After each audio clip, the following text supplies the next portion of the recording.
Иван Сергеевич Тургенев. Как хороши, как свежи были розы. Стихотворение в прозе. Где-то, когда-то, давно-давно тому назад я прочел одно стихотворение. Оно скоро позабылось мною, но первый стих остался у меня в памяти. Как хороши, как свежи были розы. Теперь зима.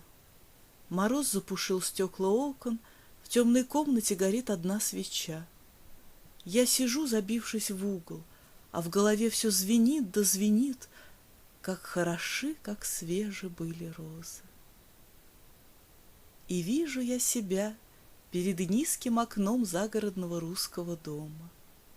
Летний вечер тихо тает и переходит в ночь.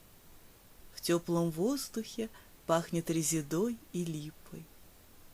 А на окне, опершись на выпрямленную руку и склонив голову к плечу, сидит девушка и безмолвно и пристально смотрит на небо, как бы выжидая появления первых звезд. Как простодушно вдохновенны задумчивые глаза, как трогательно невинны раскрытые вопрошающие губы, как ровно дышит еще не вполне расцветшая, еще ничем не взволнованная грудь, как чист и нежен облик юного лица. Я не дерзаю заговорить с нею, но как она мне дорога, как бьется мое сердце, как хороши, как свежи были розы. А в комнате все темнее да темней, нагоревшая свеча трещит, беглые тени колеблются на низком потолке. Мороз скрипит и злится за стеною, и чудится скучный старческий шепот. Как хороши, как свежи были розы. Встают передо мною другие образы. Слышится веселый шум семейной деревенской жизни.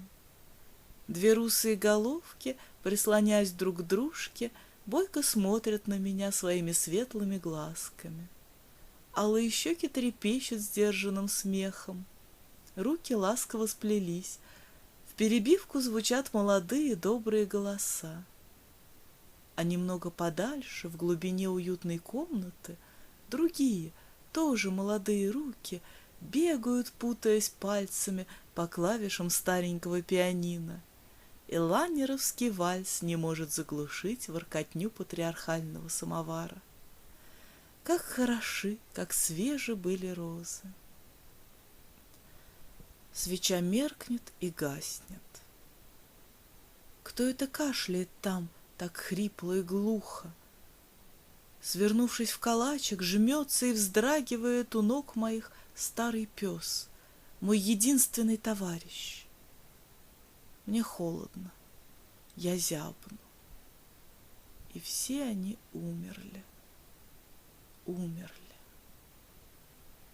Как хороши, как свежи были розы.